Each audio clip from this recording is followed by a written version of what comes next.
Assalomu alaykum. Salom uchun xayrli kun bo'lsin. Salomatmisiz? Mana bugun 30-yanvar 2026-yil. Sizga anchadan buyon bu nimani syomkani qilaman deyman. Bu yerda mana shu territoriya mana o'rab qo'yishgan. Mana baland oqda o'rab qo'yishgan. Men sizni hozir 27-qavatdan turib yaqinlashtira olyapman. Durbin qilib. Mana O'zbekistonda hozir 10 ta kam, 9 ta kam 4 bo'lyapti, Koreyada 8 bo'lyapti 4 soat oldinda. Buni qarang endi mana. Mana sariqlar bilan o'rab qo'ygan, mana uni ko'ylab chiqdi. Bu yerda juda ham katta binolar bor edi. 4 qavatlik, 1 qavatlik, anaqa qurilish tashkilotlar bor, qurilishmish. Shunday tashkilotlar bor ishlab chiqaruvchi. Men sizni anaqadan ham olaman-da. Mana qarang. Mana ko'yladi-da, mana soat 10 ta kamda bular o'zi kelishni boshlaydi. Mana ishchilar kelishni boshladi. Yo'q, demak 8 dan ekan ish. Mana hozir ana qilib ikkita bo'lib o'tib ketishyapti. Hammasi o'zini ish joyiga ketyapti mana. Mana xodimlar, ishchilar, traktor minadiganlar ish joyiga mana hozir ketishyapti, ikkita bo'lib o'tib ketyapti. Nisbatan kam nimaroq ko'ryapti mana o'zada. Ko'ringlar. Ish joylariga ketyapti hozir.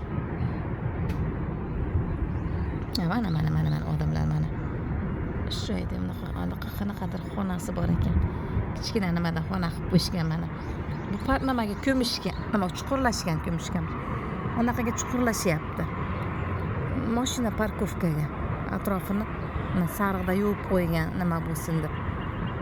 Ko'ylab turgan traktorlar, uni ko'ylab turgan traktor uni baland qilib turgan. Chunki buni hozir uzoqroqdan olyapman. O'zimiz uyimizdan ham uzoqroq. Mana bu yerda ham hozir yana qurilish bo'lyapti, men ham olaman. Shu bitguncha olmoqchiman mana. Qurilish bo'lib turgan joyida qarang-da mana. Hozir hech kim yo'q bitgan, hozir nimalar odamlar o'zi kelishni boshladi. Uzoqroqdan olganim uchun nima bo'lmaydi. Atrofini bular o'rab qo'ygan.